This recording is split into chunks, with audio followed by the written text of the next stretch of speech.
Yep. Inside, I want to kill myself. We are on an 0-7 run over the last 2 days. After tonight was just complete bullshit. So that's how I'm going to start off this show. Horrible Sunday, 1-5. I don't even know what to tell you about that. I just don't want to do this anymore. I have never seen anything like this, man. With the slump continuing, 2 straight losses, not a good day at all. 0-4. I just have not had a good season, man. What kind of slump that I'm on? The slump continues. I've reached a new peak, actually. I'm going to burn my Bruins hat, man. I don't know what is going on with the Bruins. March 8th, is that what it is? I don't even know. It's March 9th, I think. Who even knows, man? I don't know what day it is anymore. I don't even know what day it is anymore, man. Back with you after the worst day that I could possibly have. Back with you, as I always am. Until I die, at least. 0-2 yesterday, and yesterday did not go well for me. 0-5. The worst month that I've ever had in my 18 years doing this. I don't know what to even tell you about this anymore. Broke the slump yesterday as the slump continues. The slump continues. Somebody fucking kill me, please. I don't even know what I should do at this point other than potentially end it all.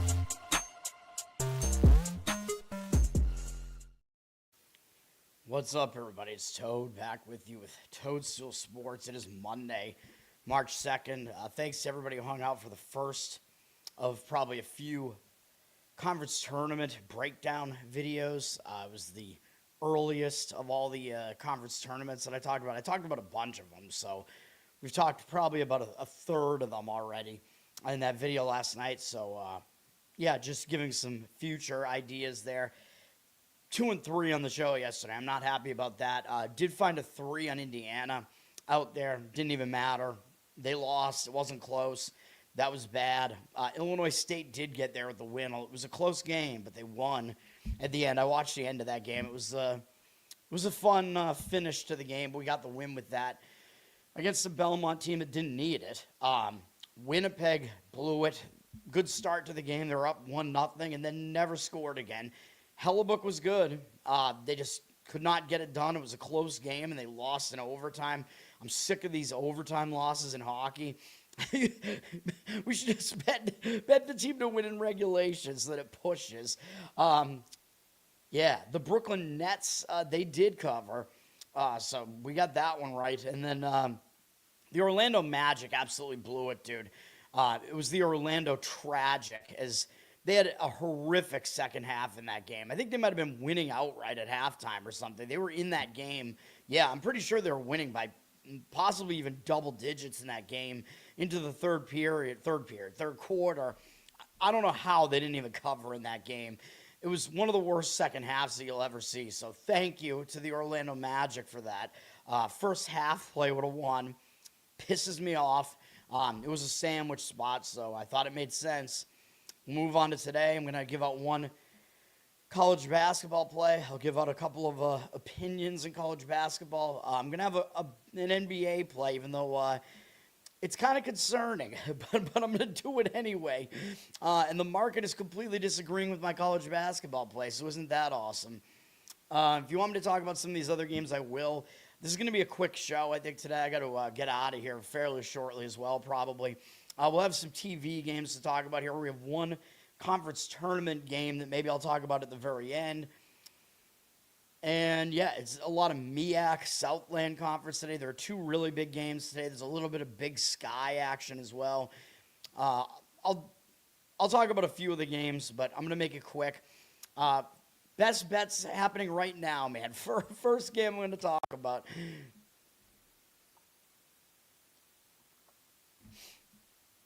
The market's not agreeing with me on this. We're going to take NC State plus the 10. It's mostly 9.5 out there right now. This is a fade of Duke. Number 1, Duke at 7 p.m. on ESPN. First of all, I think NC State, the game just matters more to them. And you're getting them as a huge home underdog here. And in a spot where I think you're going to get an effort from a huge underdog. You know, I like to look that way. NC State is falling towards the bubble of the tournament right now. This would be a massive win if they could get it. Plus, they consider themselves to be the little brother in the state of North Carolina. And Duke did already lose to their other North Carolina rival on the road, so there is precedent for them losing to a North Carolina rival. I haven't brought up KenPom. Hang on, let me do it. Duke is indeed the number one team in the country, according to KenPom. They're pretty lucky, though, in the top 100. They play slow. He's got NC State actually worse than North Carolina now, slightly. Outside of the top 30, but pretty balanced. Way less lucky, so he is telling you they've underperformed a bit, whereas Duke has overperformed a bit. NC State's kind of in the bottom, close to the bottom 100 in luck. And they play fast, whereas Duke plays slow. So if NC State is somehow able to speed this game up, they might be able to throw Duke out of the style that they want. But even if Duke slows the game down, you're asking a slow-paced team to win by double digits on the road. And I know I've faded Duke in spots like this with some success and with some failure, but we're going to do it here. The success was with Pitt and the failure was with Notre Dame. NC State, by the way, is better than both those teams, although they're not getting as many points. But the spot for Duke is horrible, dude. Duke basically just sealed the ACC pretty much, although it's not completely over yet. But they gave themselves a 2-game padding over Virginia by beating Virginia, who was the next closest team to them. And, you know, a lot of people were talking about how that was going to be a test for Duke, a close game, whatever. They slaughtered Virginia. Now they go on the road and they play NC State, and they finish the season with North Carolina, who beat them, and that was their last loss and their only loss in conference play, and it's their huge rival. Yeah, you think they're going to have their eye looking ahead to that North Carolina game in revenge? Because I think they will. That's a massive, massive game. So, yeah, this is a sandwich spot. NC State probably in need of a bit of something here. They've lost 4 of their last 5 games. And, by the way, these teams just played a common opponent. Well, Duke did the game before Virginia. Duke wiped the floor with Notre Dame on the road. So people are going to look at that and say, oh, my God, Duke beat Notre Dame by like 40 points on the road. And NC State lost to Notre Dame on the road. Oh, and by the way, NC State lost to Virginia the game before that as well by almost 30 points. So the same 2 opponents, these 2 teams both just played the same 2 opponents. NC State lost to both of them, and Duke easily handled both of them. So what do you think the public is going to do? That's why I don't think these numbers are accurate at all. 65% of the tickets on NC State, 93% of the cash on Duke. There's no way that the majority of tickets are going to be on NC State in this game. Absolutely not. We're going to play NC State here. It looks pretty easy to play Duke, to be honest, in this game. Nobody's going to want to play NC State here. But they're back at home. The last time they were at home, they absolutely destroyed UNC. They've been better at home. I mean, if you look at their home streak here, they had a 1-point loss at home to Miami, which I believe they lost as a favorite. But that's a tough game, tough opponent. It was a competitive game. They beat Virginia Tech here. They beat Syracuse by a lot. And they did lose to Virginia, although that's, Virginia's good. And they lost to Georgia Tech, which is a really bad loss. But NC State has been better at home. I don't think I need to belabor this anymore. We're going to take NC State plus the points. Tyson, what's up? Thanks for hanging out. KenPom's numbers are not a scam. Your eyes are a scam. Ohio State's not that good. Louisville had a horrible shooting game. Louisville shot like 30-something% from the field in that game. They're a massive variance team. Them beating Duke was a complete fluke. They're going to get absolutely demolished by Duke in the season finale. I'm going to recommend laying the points with Duke in the season finale. Duke's going to beat them by probably at least 20 in the finale. Yeah. I'm not buying it at all. North Carolina is going to be a prime candidate to lose in the first round of the NCAA tournament. No. KenPom, dude, he's not doing it. Like, his analytics are doing it. Like, he doesn't have any bias in that at all. That's what the numbers say. And do you think the numbers are wrong? The numbers are telling you that the top teams in the country are Duke, Michigan, Arizona, Florida, Illinois, Houston, Iowa State. Are you really going to disagree with that? No. North Carolina is not as good as people think they are. I'm sorry. They're the 31st best offense, the 40th best defense, and yet he somehow has them 28th overall. I don't even know how he has them 28th when they don't crack the top 30 in offense or defense. No. They're a massively overrated team. They're one of the most overrated teams. The most overrated team is Miami, Ohio. I'm telling you right now, if you want opportunities in the tournament, playing, betting, doing stuff in your bracket, bounce North Carolina, bounce Miami, Ohio. That's what we're going to do. That's what I'm going to do in my bracket. Yeah. Well, Virginia sucks. Virginia, every time they've stepped up in class to play a team, they've lost the game. So I don't understand. They've had one of the easiest schedules. Virginia, they also play really slow, so they're very susceptible to losing because they're in way too many close games. But Virginia's not as good as people think they are. KenPom's got them 17th. They face a really weak schedule, too, although KenPom has them 72nd. But that's still the weakest schedule out of all of the teams ahead of them in KenPom's rankings, except for Gonzaga. So that's still not a good sign. All right. I'm going to skip the Horizon tournament game for now. CBS Sports at 7:30 has McNeese and Nichols in the Southland Conference. They're finishing up the regular season. McNeese just had a scare against New Orleans, man. That was a bad game for McNeese. They were big favorites in that one, and they almost lost the game.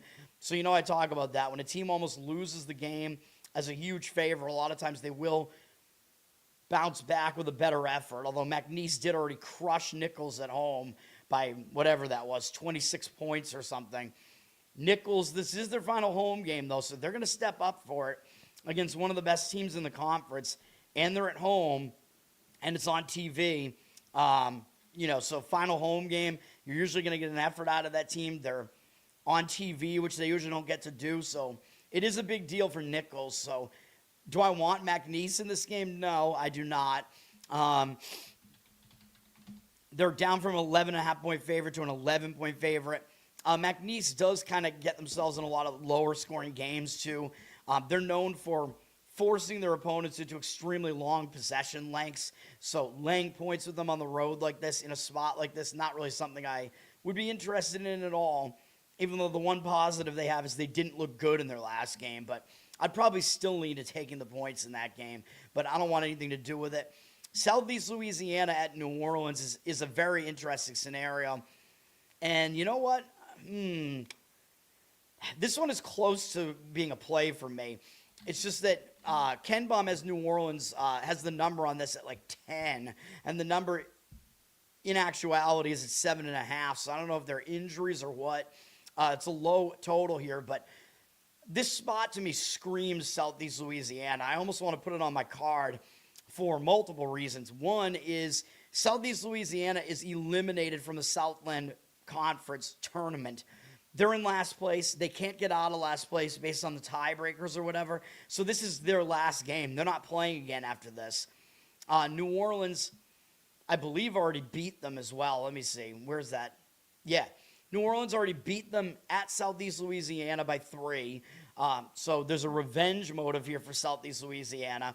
And New Orleans is coming off almost beating McNeese, which was a massive performance from them.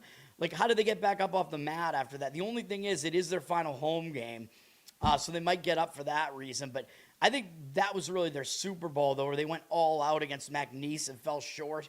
Now, New Orleans is a team that they don't have to worry about whether or not they're going to make the conference tournament, although they do have a chance to get one of the top 4 seeds in the tournament, but I don't know how much that really matters to them. Plus, they might presume that Nichols is going to lose to McNeese, and if that's the case, then I think they're going to get one of the at least one of the top 5 seeds if that happens. But, yeah, this is one where, yeah, Southeast Louisiana makes a lot of sense in this one. Where's the number? The number went up from 7 to 7.5 here. It's just that KenPom has this number so far off from that. He's got Southeastern Louisiana pretty unlucky, though. They're in like the bottom 100 of luck. They play slow. They're at least capable defensively. they're actually the better defense, believe it or not. New Orleans is the much better offense. New Orleans tries to play fast, which maybe they'll do because they're at home, and that wouldn't be good for Southeast Louisiana. New Orleans is very lucky, though, 63rd in the country in luck. I kind of want to do it, man. I mean, this spot makes a lot of sense to take Southeastern Louisiana. Very, very tempting to do it. And we might get a better number on this if we let the number go higher. This is like one rare scenario where I would actually fade a home team in their home finale. And I guess, well, the other thing is, like, yeah, it's your final home game, you know, like, how many people are really going to show up for that when it's New Orleans against Southeastern Louisiana? Like, are they going to draw a huge crowd for that? I'm guessing probably not. Southeast Louisiana probably actually considers themselves to be a little brother in the state of Louisiana as well. Let me see. I kind of want to do it, man. Like, everything lines up for this except for the number. And I know the number is one of the most important things, I know. But the odds makers aren't just throwing up a bad number intentionally. Especially when they know that New Orleans is probably going to be somewhat of a public side here, although probably the public isn't going to get that involved. But yeah, we have a revenge motive here. It is, yeah, let's do it. Fuck it. We're going to go Southeastern Louisiana plus 7.5 is what it is right now. Might be able to get a better number on that, though. But yeah, we're going to do it. I have no shame, baby. Hopefully they can ugly this thing up and slow the game down. It is at least easier for the lesser team to slow the game down. And it's not a high total. Now, the other thing I should mention in this conference is 2 other teams are going to get eliminated from the Southland Conference, or maybe 3 will. So that's something to really keep an eye on today with Lamar, Incarnate Word, Houston Christian, East Texas A&M. They're all trying to avoid getting knocked out of the conference tournament because I think at least 2 of those teams are not making the conference tournament after today, and I think they're all playing today, so that is something to keep in mind as well. I'm not really going to go into detail with those games because I don't really find a whole lot going on in those games as far as handicapping them, but that is something to be aware of, that those teams might have more motivation than, you know, teams that are in the middle of the conference or even teams that are at the top of the conference. You know, especially like Rio Grande Valley, A&M, CC. Rio Grande Valley is almost locked into the 3 at this point. You know, so, but yeah, Lamar, Incarnate Word, Houston Christian, East Texas A&M are all fighting for their lives to make the conference tournament in that conference right now because they don't all make it. All right. And then Montana, Northern Colorado is probably the best Big Sky game tonight. Montana is in 4th place right now. Northern Colorado's in 6th, but they're a legit team, man. As I said, we haven't talked about this conference tournament yet because the bracket is not set up yet, but Northern Colorado is going to be a real interesting one. They're going to be one of the lower seeds, but they have a really good chance to make a run. Montana just had a huge win over Portland State in their final home game. That's the top team in the conference, so they could be in a letdown spot here. And they already beat Northern Colorado by 9 early in conference play at home. This is going to be Northern Colorado's final home game. They just beat Idaho, which is, you know, nobody really cares about that. Last time they were at home, they barely beat Northern Arizona, but you can kind of see why, because they were coming off a win over Portland State themselves, so I think they were kind of in a letdown spot there. And people are going to look at this and see Northern Colorado laying 6.5 and probably think that's pretty big, because why would a team that's below the other team in the conference standings be laying points like that? Although they do have the better overall record. But the odds makers are telling you Northern Colorado is actually the better team here. And I would lean that way as well. They're -6 right now, but I would lay it with Northern Colorado in that game if I was going to play it. ESPN in the doubleheader at 9 p.m. Number 4, Iowa State. Number 2, Arizona. This is a good game, man. This game is... I considered putting this game on my card. Iowa State's coming off a pretty bad loss, shocking loss, actually, to Texas Tech. Texas Tech with no JT Toppin. Maybe that's not a problem. I mean, I think Texas Tech was probably hitting a lot of threes in that game, though, so there is some variance there. But Iowa State just lost at home as a huge favorite. And you know what I always say, when a team loses as a big favorite, at home, a lot of times you'll get a much better effort out of them in the next game. It's not going to be easy going to Arizona for Arizona's final home game. And this is going to be a game where the crowd is going to be crazy because, it's the final home game, and they're the number 2 team in the country according to the rankings. So, the crowd's going to show up for this. But Arizona's coming off of a huge win over Kansas. I gave you guys that on Saturday. They wound up winning by 13, but they wound up winning by 23. What? I thought it was like 17. 23, that's crazy. I can't even do math anymore. Anyway, that was a huge win because Kansas was the team that ended Arizona's undefeated season. So that was a monster win for Arizona. And by the way, Texas Tech, they have wins over Duke, Arizona, and Iowa State. That is crazy. The Texas Tech has been absolute giant killers, man. And dude, I'm sick of all the people that do the brackets. Like, I'm going to drop Texas Tech to like a 5 seed just because JT Toppin is out. And now they go on the road and they beat Iowa State. And they're making a case to be like a 3 seed. Oh, my God. Texas Tech will be a pretty high variance team, though. Arizona, though, that was a huge win. But they're not going to come in and, have a bad effort in a game against Iowa State at home, though. You know what I mean? So I like Iowa State in this game in the bounce back spot. In Arizona, I worry that they're playing 2 monster games in a row at home, and beating the team that ended your undefeated season is a monster win. So I would lean towards taking the points with Iowa State here, but this one's not on my card, and the money looks like it's not agreeing with me, although it's not agreeing with me on the Duke game either, which that one shocks me, and I think we'll see that market turn around.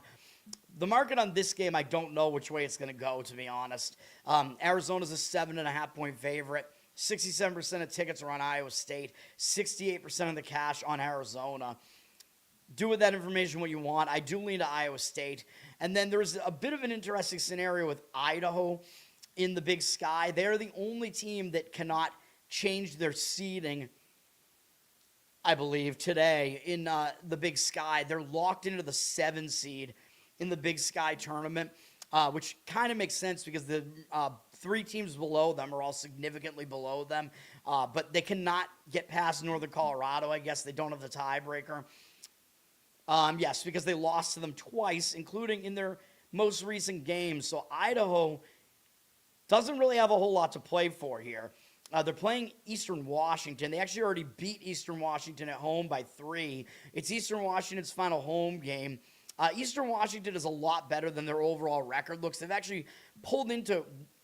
They're 1 game away from first place in the Big Sky, believe it or not. Eastern Washington is the hottest team in this conference, man. They've won whatever this is, 8 games in a row.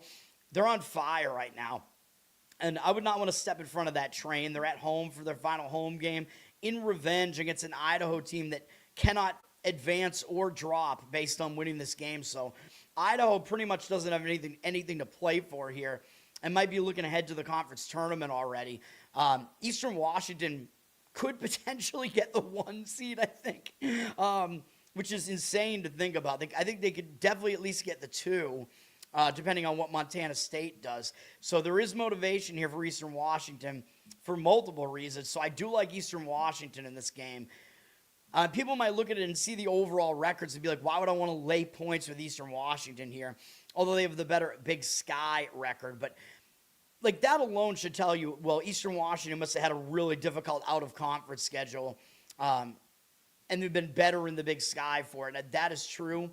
So they're going to be an interesting team in that tournament as well.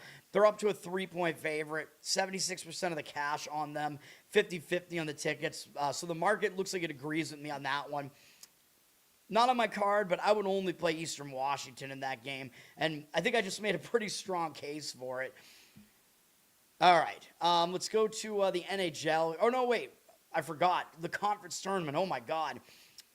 March Madness officially starts, man, in my opinion, with the conference tournaments, and we have the first conference tournament game tonight, the 11 versus 10 seed matchup in the Horizon League. Whoever wins this game will have to play Wright State, who is the 1 seed. And it is IU Indy at Cleveland State. The game is going to be at Cleveland State.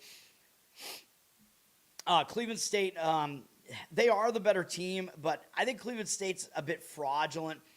Like they made that one run in the middle of the season where they won 5 games in a row, and they actually did beat Wright State and Oakland, who are 2 of the best teams in the conference. But I just don't know if I buy it because they haven't won since then. Although you'll see IU Indy is on a really, really bad run as well.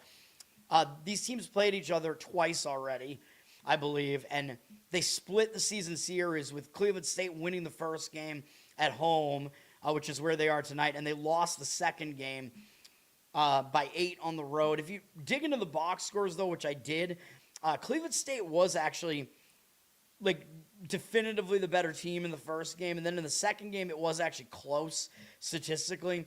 So that is interesting that it kind of does seem like Cleveland State might be the better team, but the odds makers are not telling you that. Cleveland State's dropped from 2 to 1.5 here. The odds makers, believe it or not, telling you IUPUI is the better team.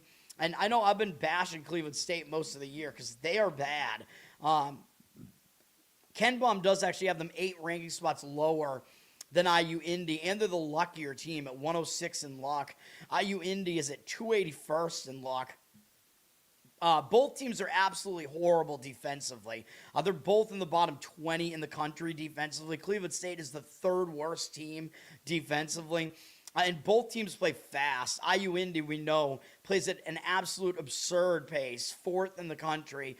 Cleveland State is 75th.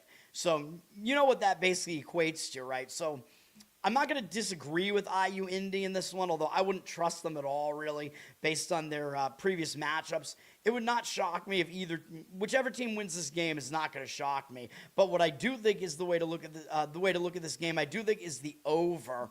But the total dropped from 174.5 to 169. So you're getting a better number on this. But like, what do you think you should do when you have a game where 2 teams can't play defense at all and they both play really fast? Like, yeah, to me that seems like it's going to equate to a lot of points here. My concern would be that it is a tournament game, and in tournament games like this, sometimes you will see the teams not want to take quite as many risks. You will see the teams maybe focus a bit more on defense because it kind of becomes, that type of thing. Like a playoff atmosphere does lend itself to more intense defense. That would be my one real concern with this. But I think the best way to play this game is the over, to be honest. Like, to me, it just seems like it's going to be a game that's going to get over that total. So that's how I look at that game. If we look at the other games in the series as far as the total, the first game got up to 185. The one at Cleveland State hit 185, and the total in that game was 172.5, and it went way over, and now we're looking at 169 here in the same venue. And then at IU Indy, surprisingly, the game wasn't as high scoring in that one. The game landed at, what is that? Is that 156? Like, that seems crazy low. Especially given that IU Indy is the even faster team. It's really shocking that this game landed in the 150s. And the total in this one was actually lower at 169.5, which that surprises me as well because IU Indy is even faster. So I would have expected the total to be higher. It's kind of crazy that the total in that game went under. But yeah, I mean, over would be the way I would look at that game, man. All right, let's go to NHL here. We have 6 games, I think. We have a pretty short NHL card and NBA card, or board. I have one NBA game that I don't really love. NHL Network has a doubleheader. There is one afternoon game at 2 p.m. Eastern between Detroit and Nashville. Detroit's coming off kind of a blowout loss to Carolina. They are continuing a road trip here, but they did have yesterday off. Now they're going to Nashville. They might be looking to bounce back here. They do have Vegas on deck, but after you lose 5-2, I think you're probably going to show up with effort. For Nashville, they just had a much tougher game, actually. They went to overtime against Dallas, so they're going to have to put in a huge effort, multiple games in a row, and they're traveling back from Dallas. I don't think they're going to overlook Detroit because Detroit's been good, but that was a huge game where they almost pulled off the upset against Dallas. So I don't know what Nashville's going to have left in the tank after that. I would probably lean to Detroit here, but the money is not agreeing with me. They're up to minus 112 as a road favorite here. 93% of the tickets and 77% of the cash on them. But yeah, I would probably lean to Detroit. myself. And the second game of the NHL Network doubleheader later at 7 p.m. is Columbus at the New York Rangers. Columbus did just lose again to the Islanders, unfortunately, because that was one of my losses. They took the Islanders to overtime. That was a pretty big game. So I don't know if Columbus might be a little bit hungover coming off of that, having to go to the Rangers, although we know the Rangers are a horrific home team. But they did just get a home win.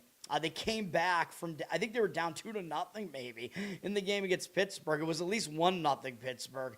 And the Rangers won the game in a shootout. But they're staying at home. That was 2 days ago as well. They broke a losing streak. Even though the Rangers are absolutely atrocious at home, I think the spot is better for the Rangers. That's the way I would lean in this one. Hilariously, Columbus is a road favorite. That's how bad the Rangers are at home and just in general. Columbus down from -130 to -125. 75% of tickets, 91% of the cash, though, on the Rangers. So the money looks like it is agreeing with me on that one on the Rangers. Philadelphia at Toronto. Philadelphia just beat my Boston Bruins, unfortunately. Now they're going up to Toronto. Maybe not the greatest spot for them going to play a struggling Toronto team here. Toronto hasn't won since before the Olympic break, I believe. Yeah, that is correct. They've lost all 3 games out of the break, but 2 of them were in Florida against Tampa and Florida. I mean, you don't expect Toronto to win those games. And then they came back home, maybe in a bit of a hangover spot, a 3rd game in 4 days. That's not easy, but now maybe after getting smashed at home by Ottawa, maybe this is the spot where Toronto does come with a bit more effort here. I would probably lean to Toronto in this one. Not strong on it, and the money's totally disagreeing with me, and I don't really get that either. Toronto, 89% of the tickets. That makes no sense to me. I don't know what public bettor is going to come in and play Toronto here. Like, you know what I mean? As a favorite, the team with the worst record, it doesn't make any sense. Although they are actually pretty decent at home. They're better at home than the Flyers are on the road. So the home road splits to favor Toronto in this game as well. 51% of the cash on Philly. I don't buy that. I lean to Toronto in that game, but, not a really strong opinion from me. Dirty Sock, what's up? Thanks for hanging out. Dallas at Vancouver. Dallas is on a run here. They've won multiple games in a row. I think they've won every game. Yeah, they've won every game since the Olympic break and then some. They've won 8 games in a row, I think. But mostly against some pretty weak teams. The one really good team they beat in there was Vegas. Now, they're starting a road trip, but they're coming off a questionable performance, let's say, against Nashville. Starting a road trip with momentum, usually that's a good thing. They don't have a big game until Friday when they play Colorado. So after a close call against Nashville, going out on the road, maybe you will get an effort out of them against Vancouver here, even though Vancouver is horrible. Vancouver is probably going to, at least I would assume, put in some effort against a good team. They've lost every game since prior to the break. They're probably the worst team in hockey, but I think they'll at least probably give you an effort in this game. But I don't know if I'd really want to fade Dallas in a spot that's not negative for them. Dallas up from -178 to -187. Don't really see the percentages on this yet. Dallas will be a public side. If Dallas is clearly the better team, and if they show up, I mean, they should win the game. Then it becomes a matter of, how do you want to, if you want to play that game at all, how do you want to play it on the Dallas side? You know what I mean? You could go Vancouver under their team total because the overall game has a pretty low total at 6 juice to the under, basically. So maybe that is the way to do it. And I think you're going to get Ottinger in net again for Dallas there, but I don't know. Because he played the last game but didn't play the prior game. Carolina is at Seattle. Carolina coming off a couple of big wins against Tampa Bay and Detroit. Those are really nice wins, so they could be in a letdown spot here. Now, they are starting a road trip. And a lot of times when you start a road trip, you will be focused to get it off on the right foot. But coming off of those 2 huge wins and having to travel across country as an East Coast team, now having to play your first game in a long time on the West Coast, late night, which, as I tell you, it affects these East Coast teams' biological clocks, man. They get messed up having to play a late night game like this a lot of the time. The first game like this. Now, if they had Edmonton next instead of 2 games from now on Friday, I'd probably give you Seattle as a play here. Because I think this is a sandwich spot that Carolina, or it would be a sandwich spot that Carolina is in. I think at the very least they are in a letdown spot here, though. I probably would lean to Seattle here. Seattle is coming off a win over Vancouver, which I think is good because it'll just give them some confidence back. It was their first win since returning from the Olympic break. I think you're going to get an effort out of them, at least when they know they have a good team like Carolina coming in. Carolina already dropped from minus 190 to minus 170. Don't see the percentages yet on this, but I would look towards Seattle in that one. Maybe make do something with part of the bet on the puck line and part of it on the money line, something like that. And then we have Colorado at the Kings. Now, one thing about the Kings is they just fired their coach. They fired Hiller. I think it seemed like they brought somebody in to make their interim coach. And I talk about this all the time, the fired coach phenomenon. A lot of times you'll get a really good effort out of the team after they fired their coach because a lot of times the team just doesn't like the coach. They're not responding to the coach. But also the players want to prove that they're not the problem. The coach was the problem. What is interesting, though, is they fired him after a win. They had a 5-game losing streak, and then they won against a bad Calgary team. But they still got a win in a shutout, and that's when they fired him. That's kind of crazy, but I think you will get an effort out of LA here, man. You're going to get the fired coach spark here, and they're playing Colorado. So you probably know you're going to get an effort out of them. And they just ended a 5-game losing streak, so that does end that losing momentum for them. Looking at that losing streak, by the way, I don't know why they would fire their coach. They lost to Carolina, Vegas twice, and Edmonton, although they got absolutely killed by Edmonton, 8-1, but still. Sometimes you have a really bad game, dude, and in that streak, I just don't know if that's, worthy of firing your coach over. The only team they lost to in that stretch that was bad was Seattle, and that was coming off a game where they played Carolina to overtime, and I probably gave Seattle out as a play, knowing how I think, because that was a major sandwich spot, so I don't think you can blame the coach for a lot of that, man, but I do think you'll get an effort out of the Kings here.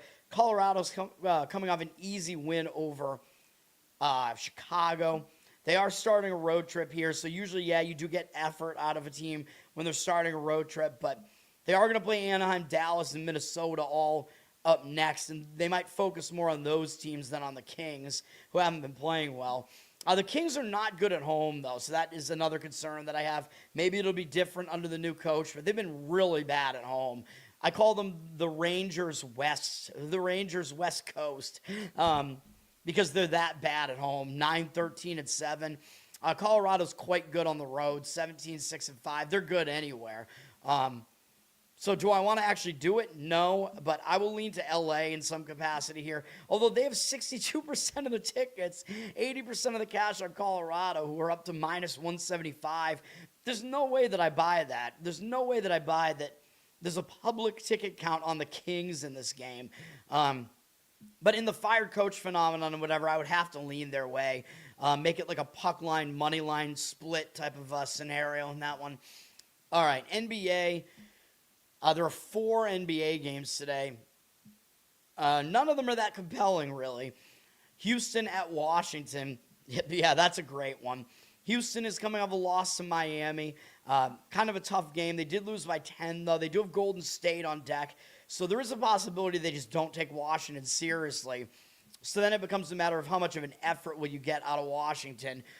They did cover for me in their last game. I gave you guys a winner on that against Toronto 2 days ago. They are staying at home, and at least they gave you an effort against a decent team. So at least it looks like Washington is not totally packing it in yet. I would probably lean to taking the points of the Wizards here. It's not very strong. Rockets are down from 16 to 15.5, 73% of the tickets and 65% of the cash on them. So the market read is saying the Wizards. I'll agree with taking the points of the Wizards, but I don't find it to be that strong. My Boston Celtics are at Milwaukee, and they're playing on a back-to-back. Pretty tricky spot for the Celtics here. They just had a nice win over Philadelphia yesterday. They pretty much destroyed Philadelphia, and it seems like the Celtics have a different star player every game, which is good because it's like that next man up mentality. This is why the Celtics are good, man. and why Joe Mazzulla is good. Their best player in yesterday's game was Neemias Queta with a 20-10 performance, actually 27-17. Crazy performance from him yesterday. That probably means Embiid wasn't playing. If a big man dominated for the Celtics like that. What do you know? That's right. Embiid did not play. So there you go for the Sixers yesterday. Now, the Celtics are coming off of that. That was a decent win, although they were a huge favorite. But the Sixers have an okay record. Celtics do have the much-hyped Charlotte Hornets on deck. And a single-game road trip to Milwaukee with no Giannis on a back-to-back does seem odd. So I don't love the Celtics in this spot. Milwaukee has been playing with effort, man. And they've lost their last 2 games in blowouts, though. But before that, they'd won 5 of their last 6 games until they got blown out by the Knicks. And then they got blown out by a really bad Chicago team. That was yesterday, so they're traveling back from Chicago. But it's only Chicago to Milwaukee in their case, and they got absolutely drilled in that game. So the only way I could lean in this game is Milwaukee plus the points, unfortunately. Celtics up from 7 to 7.5 here. 79% of the tickets, 62% of the cash on them. So I like the home dogs in these games today, man.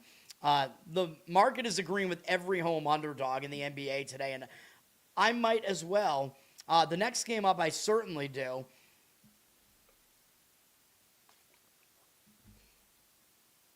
This is going to be my NBA play. I know this is bad. We're going to take the Utah Jazz plus 12 against Denver.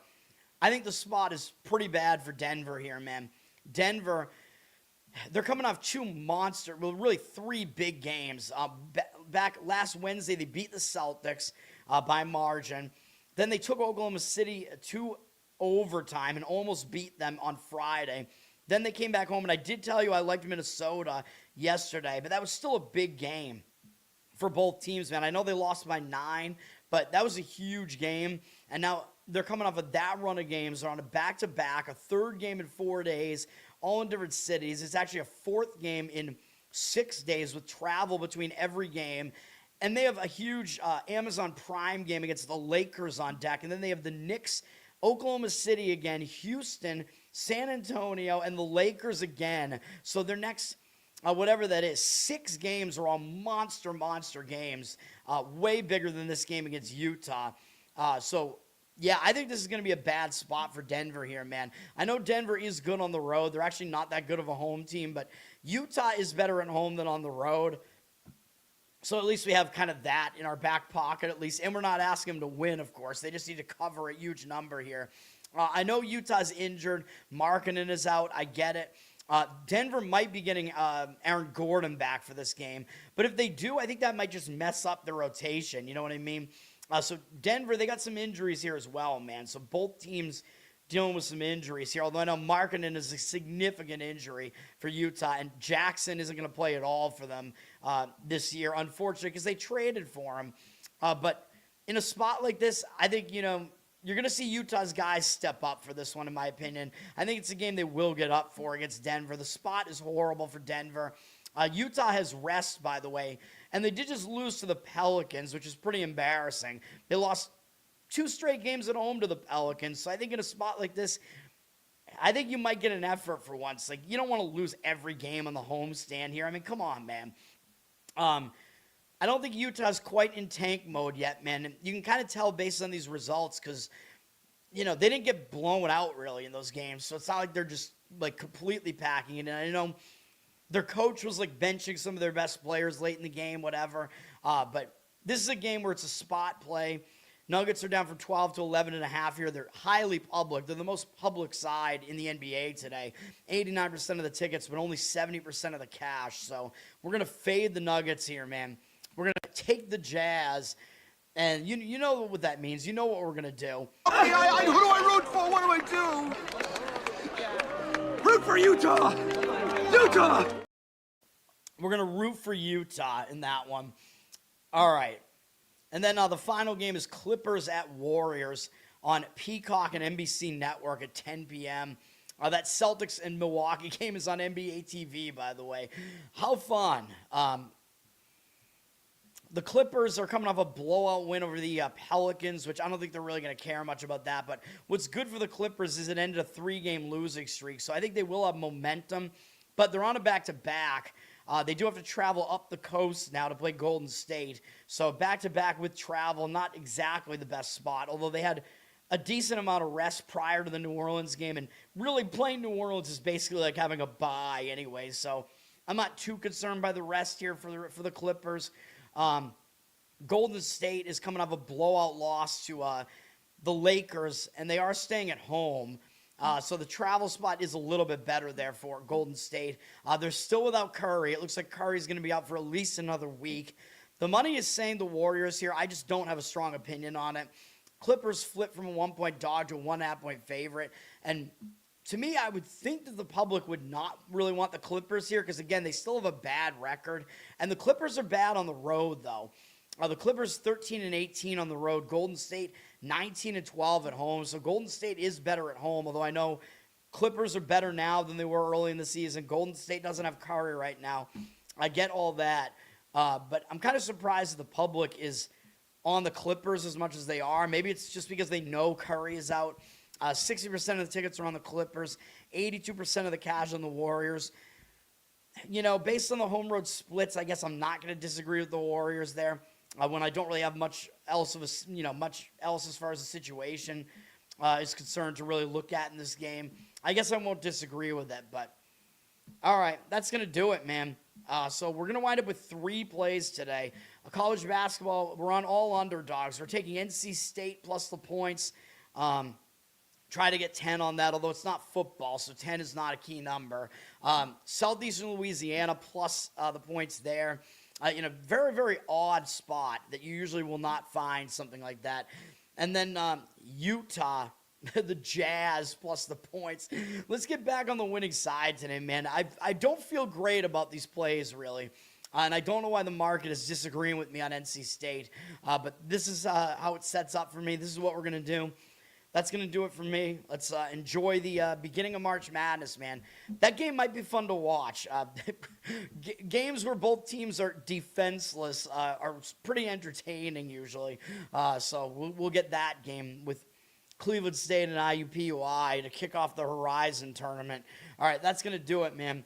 I appreciate it, everybody.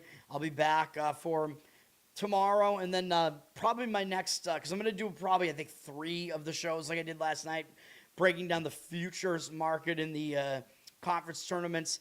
I think the earliest conference tournaments start for a conference tournament that I didn't have a bracket yet for, as far, last night when I did the show, I think is probably on the 5th. So I might come back on Wednesday and do another one of those shows. We'll see. And then, of course, next week, the big conference tournaments all happen. So things are happening. It's going to do it for now. I forgot to do my plugs on last night's show. Learn to Toad on Twitter. You can subscribe to me there. Every little bit helps, man. So I appreciate all that. Learn to Toad on Instagram as well for the short form content of this. Subscribe to the channel here, man. Tell everybody about it. Toadstool Sports. I think I need something. I need more graphics. I need to change my room or so. I got to do something different here, man. But yes, subscribe, give me good replies here. Listen on audio, and review on audio, Apple, Spotify. That helps me out as well. Covered in Uke is my Uke channel on YouTube. So subscribe, give me replies there as well.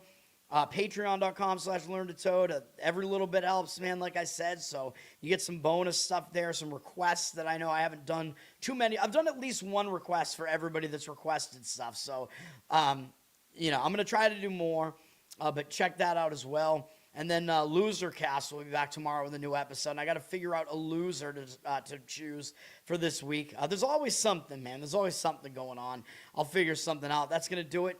Thanks, guys. I appreciate it. Let's have a winning day. Peace.